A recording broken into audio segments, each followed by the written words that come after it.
Ha? Pero imposible sila yung kapatid ko, lalo na yung Olive na yun, lang yung kaluluwa doon.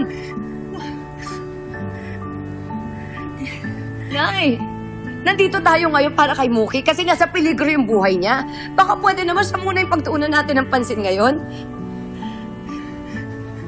Mas matagal ako nang hulila sa mga anak ko. Emma! Pareho tayong ina. Pareho tayong nawalan ng mga anak.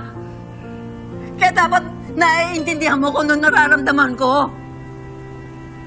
Di ba kay Muki, mas grabe ka nga kaysa sa akin eh. Kahit noon, hindi mo alam na anak mo siya, di ba? Mas grabe ginagawa mo. Ako may pruweba, oh. Sana mo maintindihan mo. Maunawa mo kahit konti lang. Konting pangunawa lang.